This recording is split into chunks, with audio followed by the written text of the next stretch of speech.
This is the Debunking Economics Podcast with Steve Keen and Phil Dobbie. The Archives. Episode 197. Will COVID-19 kill the EU? So if you were Italy right now, or Spain, and suffering thousands of deaths from the coronavirus, and the EU, that body that was there to unify Europe, was quibbling about how it should fund that support, wouldn't you be wondering whether EU membership was worth it? In fact, when this is over, and you are possibly riddled with more debt as a consequence from all of this, wouldn't you be thinking, what is the point of staying in the EU? And could Italy and Spain and others quickly follow the UK on the back of the way the EU has dealt with the coronavirus? That's today on the Debunking Economics Podcast. Yes, I'm Phil Dobbie, and Steve Keen is with me again, of course. The EU is meeting this week to discuss corona bonds, which is something Steve talked about weeks ago on this podcast, funding what could be generated through bonds which are bought by the European Central Bank and issued in large volumes to help countries suffering the most, that need the resources, basically, to manage their way through this crisis.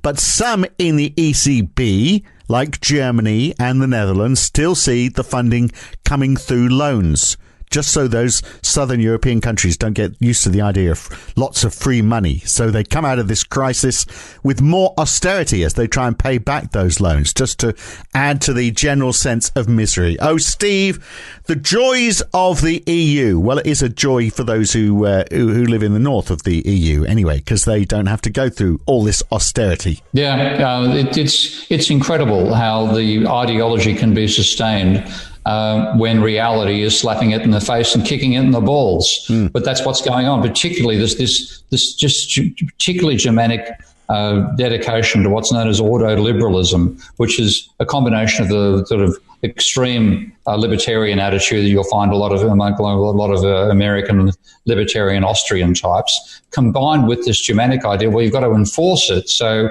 that's where the ordo comes from. And they're hanging on and say, we've got to get right back to austerity as soon as we finish this, without thinking, well, if we didn't have austerity, maybe we'd have enough beds right now in the hospitals and enough intensive care units to be able to cope, which we don't. Germany is covered, of course. I mean, they've got, it's very sad, but they've got almost 2,000 deaths there in Germany. But compare that to Italy, where it's over 17,000, almost 18,000 deaths. So, I mean, they're in a much better position. They've got the capacity to some extent, but and having a decent public health system helps. They haven't destroyed that, whereas the Americans didn't have one to begin with, and have destroyed what they've got. And they've got a government surplus, so if they need to spend more money, they can dip into it. They don't. That has no relevance whatsoever. But yes, I'll let you get away with that one. No, I mean from their point of view, I'm putting them from their point of view. They'll be saying, "Yeah, we've got the government money, we can spend it." Yeah, that's true. That's the reasoning that they'll use, unfortunately. And Italy doesn't have that surplus, so people in the south aren't going to buy this. When this is all done and dusted, once this is all over,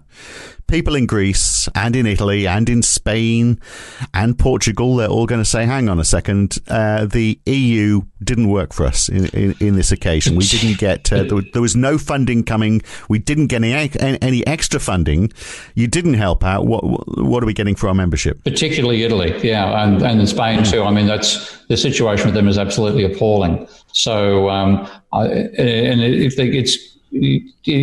the Italians can rely upon the Cubans and the Chinese more than they can upon their own neighbours, the whole idea of European solidarity ain't looking so crash hot. It's not solidarity; it's being locked into a death cult. And the euro is the big problem here, isn't it? Because we've got one central bank. The one central bank issues the bonds. They determine how those bonds are, if they are going to embark on quantitative easing. I mean, they could, if they wanted to, if they change the regulations of the EU, which they have loosened now. There's nothing to stop the Europeans agreeing that the central bank will issue a mass of new debt, new bonds, and that will go to funding the crisis in Italy. There's nothing at all to stop that happening. No, as you say, it's just ideology. Yeah, and it's been set up in such a way that it can't make a decision unless it's a decision to improve austerity or increase austerity. Because again, I remember when I was, remember I voted for Britain leaving the EU.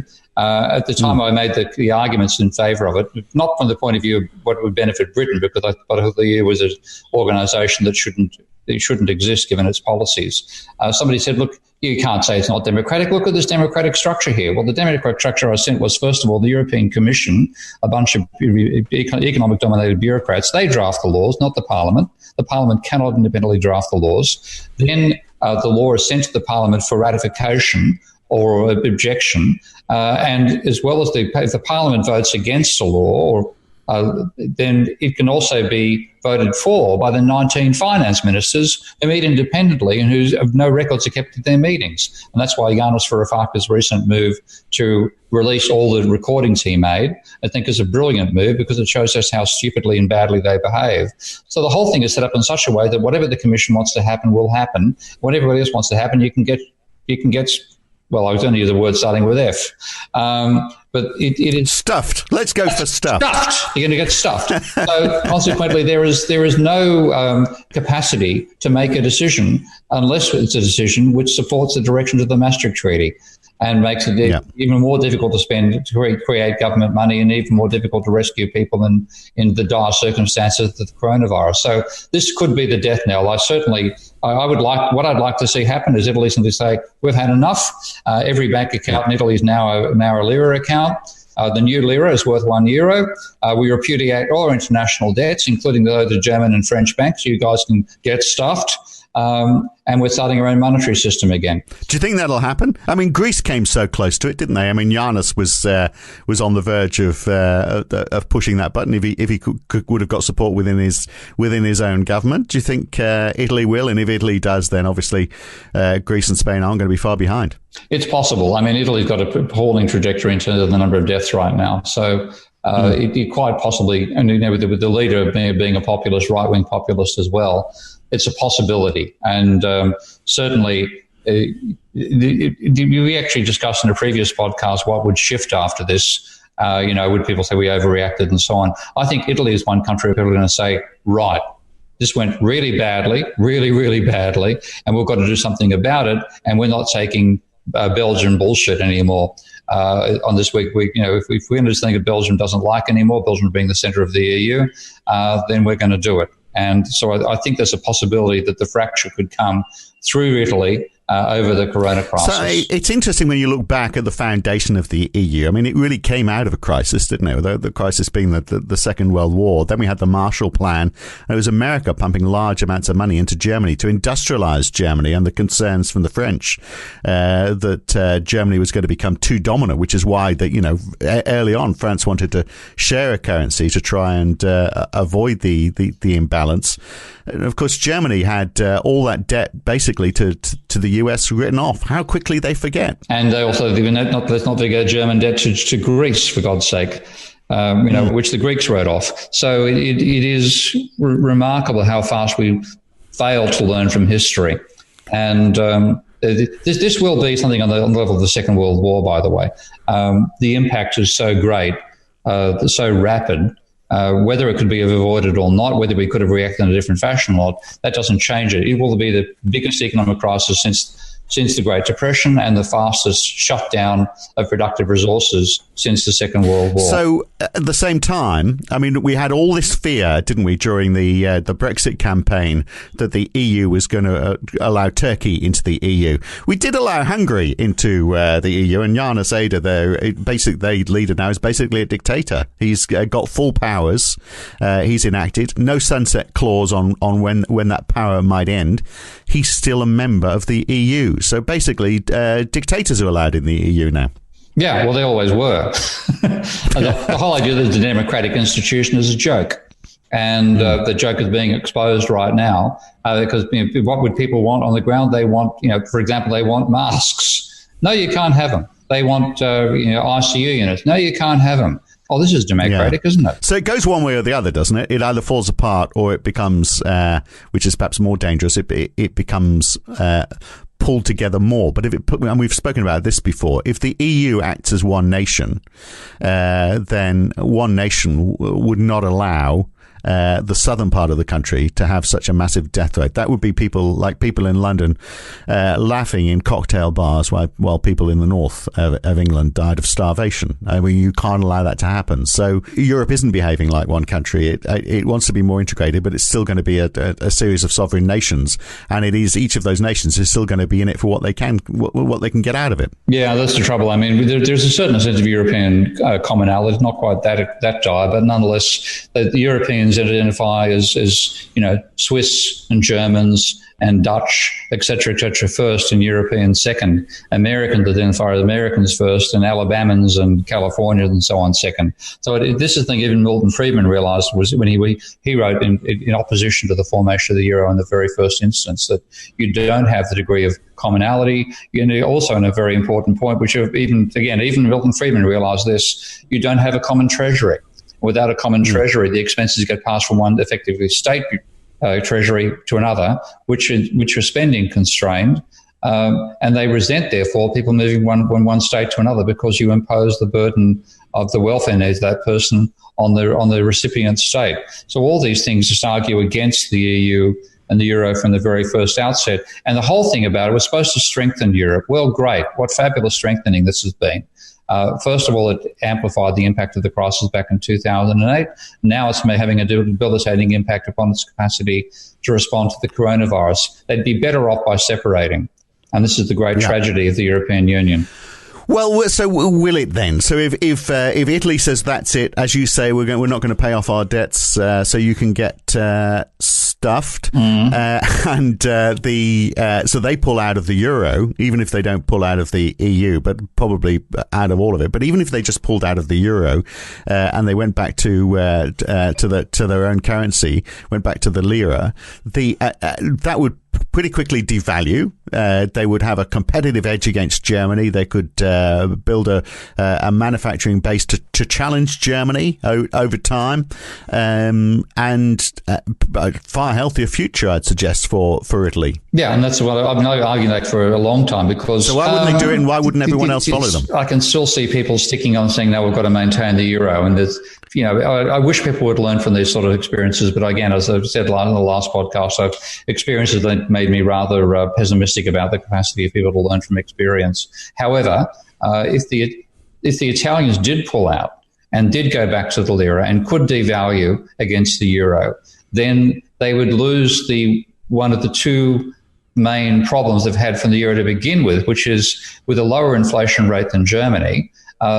Necessarily their goods got more expensive over time because they were not able to devalue. Once they can devalue, the difference in inflation rates doesn't matter. And therefore the competitiveness that Lamborghini and Ferrari and Fiat have lost against Mercedes-Benz and BMW would disappear, and they could re-strengthen their manufacturing sector. So it would be an amazing lesson in how bad an idea it was to form the euro in the first place, to get out of the damn thing and see the economy do quite well. And by the way, if they did actually write off all their debts, then it's quite possible they could revalue against the euro and still do well, because they wouldn't be carrying any debts, whereas the rest of the European Union would. And they can do that, can they? Yeah. I mean, there's plenty of countries have written off their foreign debts in the past. And as soon as they do it, the people say, oh, your currency is going to plunge in value because the market won't trust you. 30 seconds later, the bond traders have absorbed the whole experience and they're now buying your currency because you're no longer a debt incumbent. So what does it do to the banking sector in that process, though? Well, again, you've got to be ready at the central bank, which you need. There is actually an Italian central bank. Every European country has its own central bank. It just doesn't have a power to issue a currency. We say, well, you've got the power, and you can therefore provide as much in the way of assets to the banking sector so that liabilities don't exceed the assets and therefore they don't go bankrupt. You can do that instantly. Then they would enable the banking sector to continue operating. So say Italy and others then say, well, we're going to follow in the same path. If that threat is made to the EU, I mean, are they going to look for a halfway house? We talked about, maybe the idea that perhaps there could be, everyone can have their own independent currencies, their own independent bank, and we just have a common trading currency like we used to with the ECU. So, I mean, that is stripping back the EU, isn't it? So it becomes almost more like the common market. Yeah. If you get to that stage, then Britain might say, well, actually, you know what? We didn't want to be in the EU, but we might be part of this. Yeah. How would it help Britain's case? The common market was a relatively sensible idea. It gave you a chance to have economies of scale across the whole continent, which was the objective of the European Union in the first instance. The mistake was forming the euro as well. So yes, it could be quite effective. And to me, my argument has always been use the euro for international trade.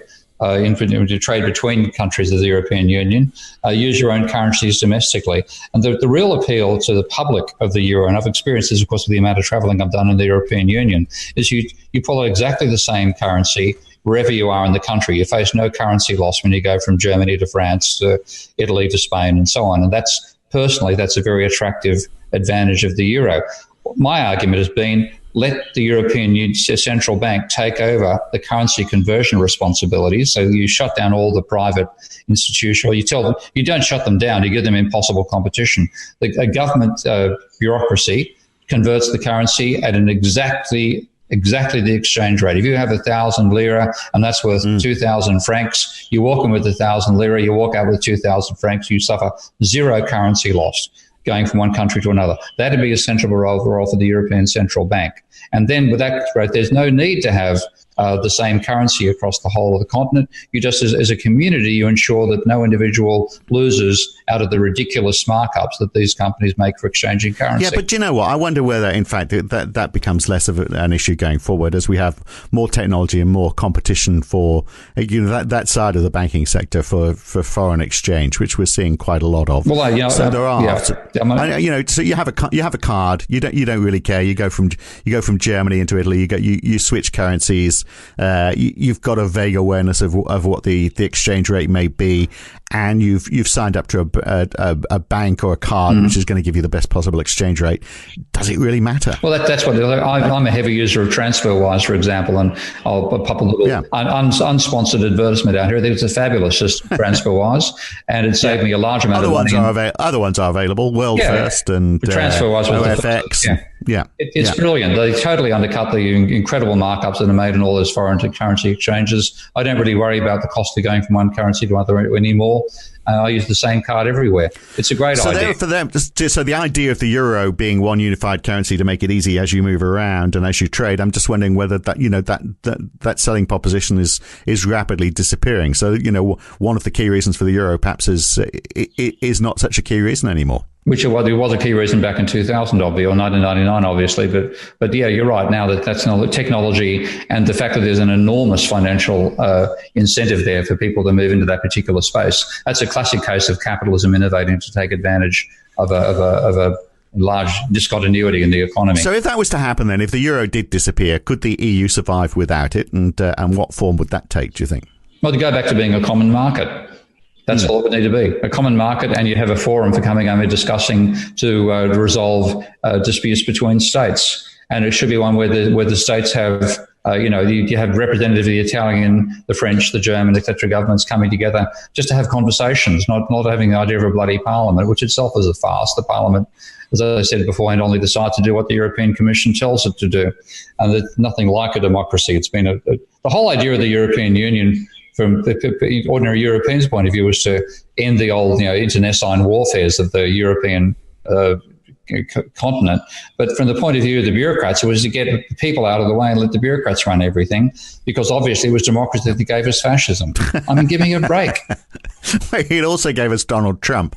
I'm not saying democracy is perfect by any stretch of it. And I want to get rid of it and replace it with a set of skilled individuals who don't want to do the job, who are system dynamic specialists and united by intelligent software.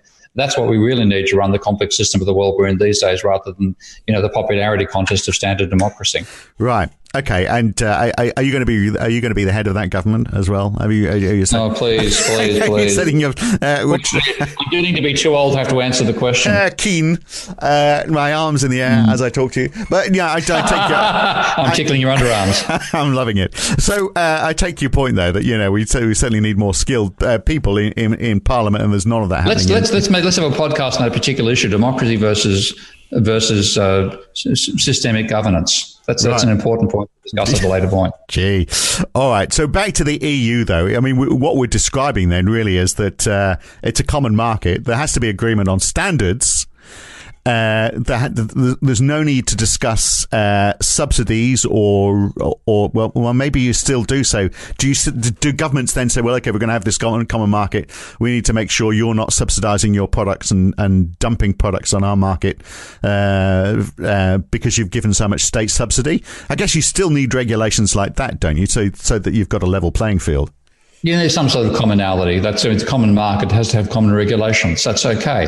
It's the imposition of the budgetary noose of the Maastricht Treaty and the inability of any decision to be reached that isn't something the European Commission wants. It's having bureaucrats who are all mainly trained economists, and that's the bloody problem. Yeah, that's the danger, isn't it? So trained engineers would be much damn sight better.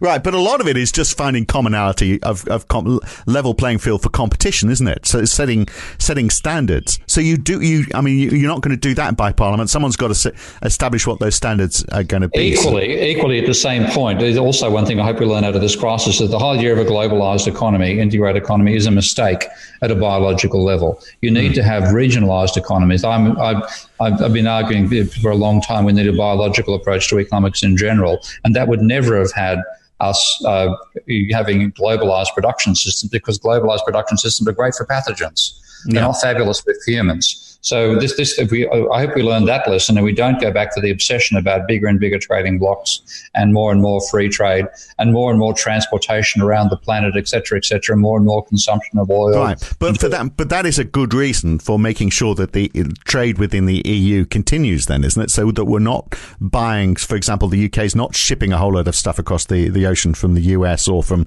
South America or from China.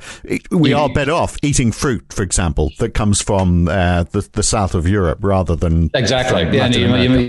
You define a regional trading block. My actual principle here is what's called the von Neumann machine. Ever heard of that one? I think I had one, but I couldn't work the instructions. No, sorry, mate, you didn't. A von Neumann machine is a machine that can make other machines and also make itself.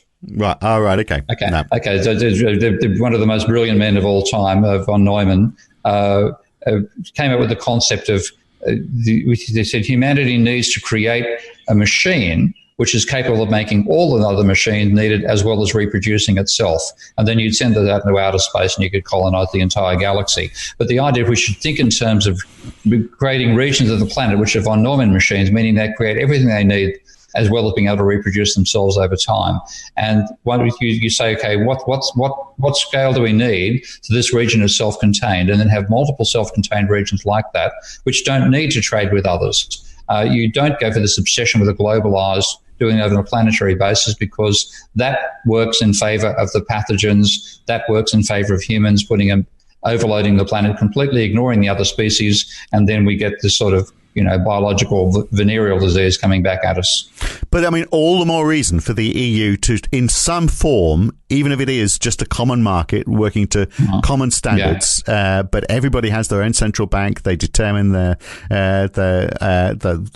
way they operate, how much they borrow, how much their debt to GDP ratio is. They are totally independent sovereign nations, but they have a common agreement on what they're going to sell and the standards between them. That's got to be the utopia, hasn't it, that we'd be wanting, because it does create that trading block that the EU could then say, well, look, we really don't need anyone else. Well, that's the trouble. To reach that utopia, you've had to go through a dystopia to experience why it's necessary. But yes, treating it as a regional production system, intending to achieve overall self-sufficiency across all the products that are necessary to sustain a decent human society and a decent environment, not just for ourselves, but for the other species on the planet. That's the way we should be thinking in the future. Do you think that's going to happen, though? Will the EU survive, and will it just survive the way it is? I mean, could, for example, Italy say, well, we want out of the euro, but we'll stay in the EU, to which the payoff would be, well, okay, you can't write off all your debt. You're going to have to pay it up back after over 20 years. You're going to have to live in austerity, and perhaps even more people will die from malnutrition than died from the virus as you attempt to pay all this back.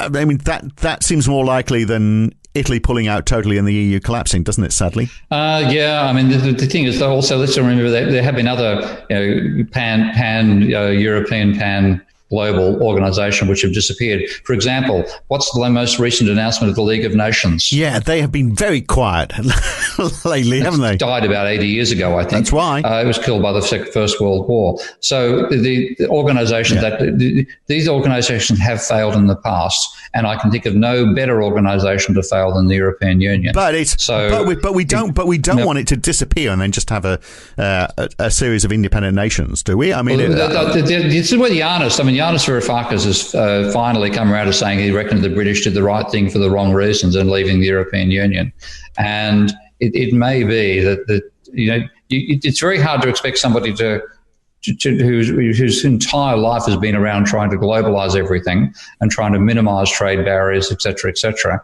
and go for letting competition rip and ignoring sustainability while pushing efficiency. It's very hard to have that person suddenly flip over to a biological way of thinking. You've simply got the wrong people in there, and getting rid of them is impossible. In a bureaucracy. So it may be that it has to fail to be replaced by something more sensible. Right. I wonder what would replace it. Could we, in fact, get a group of countries like, for perhaps France, maybe we'll include Germany, the UK and Ireland, and Spain and Greece, saying, well, okay, that's all fallen apart, but we need to trade with each other because we've got so much trade across our borders. So let's at least agree some standards and let's form the new EU. That could be what happens, I think. And the emphasis has to be on the ecological and social sustainability of the society, not this obsession with competition and efficiency. So it could happen, but I certainly can't see the bureaucrats in Brussels being the ones who lead the charge.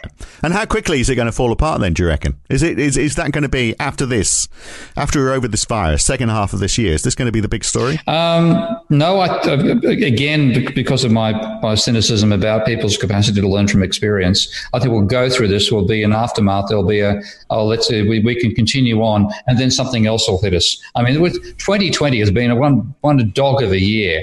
I mean, we had the fires in Sydney, then the floods in Australia, then the floods in Australia, then the locust plagues in Africa, which we've stopped talking about, but are probably still happening. Now the coronavirus. We're only 1/3 of the way into the year. What the hell's going to come along next? Well, we've got a lot more of this to go, haven't we? I think this is going to keep us going for the rest of the year. But I mean, just your idea that this will be almost swept under the carpet and it's going to take something else to split up the EU. I wonder if that's the case, because look, over 17,000 deaths now in Italy, less than 2,000 in Germany. 14,000 in Spain. There's just a huge difference, a huge disparity between nations, and surely people are going to be looking at that and saying, "How did we allow this to happen?" I mean, we're talking about the price on human life, and surely there's going to be some recompense from all of this. Yeah, and. I mean, just looking at the doubling rate, by the way, for Germany is not looking as healthy as the doubling rate for Spain right now, strangely enough. So maybe there'll be prices to pay in the future still. The next week could be very different. And that's the bad news, because if Germany gets hit as much as everybody else, then that argument that there's a disparity on this disappears. And so to which the conclusion will be in Germany and from the powers behind the EU that that was a crisis that we all faced. We all paid the price for it. Now let's carry on as normal. Yeah. It's This was a crisis nobody expected except anybody who'd read Laurie Garrett's The Coming Plague. And these are people who've been completely sidelined in the redesign of society. These are the epidemiologists, the specialists in humans as a biological species, not humans as the dominant economic force on the planet. They're the ones who saw this coming. They've been sidelined. The one thing I hope to happen out of all this is that we suddenly stop pay much less attention to bloody economists and a damn sight more to epidemiologists, engineers, physicists, and atmospheric scientists. They're the people we need to listen to, not bloody economists. And the EU was built by economists. That's one of the best reasons to get rid of it. We should leave it there. But one final question is, I mean, a lot of it does relate to the acceptance of debt, doesn't it? That's the core of all of this. So German debt to GDP, what is it, 60 or 70% government debt versus, 200% in Japan. The US is shooting up there as well. Greece, I think, is less than 200%. Italy is, relatively low. I mean, if they just said, well, okay, let's accept 200% acceptable or 150% acceptable, then you would have allowed a massive increase in spending. Yeah, and this is the thing. The government debt is not the problem. It's because the government. We've had many talks on this issue in terms of the financial issues as well. But the whole obsession with government debt has always been wrong. It's always come out of neoclassical economics and applying a household analogy to an overall economy. It's the private debt that matters. That's what's caused all the dilemmas. That's what has led to the boom beforehand and the bust as well. Hopefully some of that understanding will get through during this crisis as well.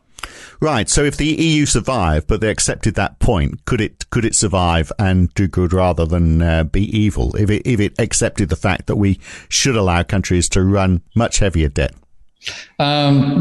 Potentially, but again, that means countries which have divergent inflation rates can't. The euro should not survive. That's the one thing. The euro should not survive. The European Union potentially could survive. Should survive if it learns from this crisis and fundamentally changes its direction. But that's like expecting a Ptolemaic astronomer to suddenly understand Copernicus and stop drawing epicycles and start thinking about ellipses centered on the sun. People's minds are reshaped by the belief systems they have, and that reshaping means they're simply incapable of. Their neurons are wired the wrong way. It is not possible for someone to change their neuronal wiring as fast as it is for a new person to come along with a fairly open neural network and relearn these issues. So in many ways, we just got to retire the people who currently run the European Union. If we could keep the buildings and send the people off to retirement homes, we might get somewhere. Generational change is what you're talking about, isn't it? And they're all looking pretty old. Time to shuffle on and do your next thing. Good to talk, Steve. Catch you again very soon. Okay, mate. Bye. And talking about neoclassic economics, we are going to look at Adam Smith next time. Is there anything good that came out of Adam Smith's work? Anything that we can take and say, oh, that was all right? We'll look at that next time on the Debunking Economics podcast with Professor Steve Keen. I'm Phil Dobbie. See you then.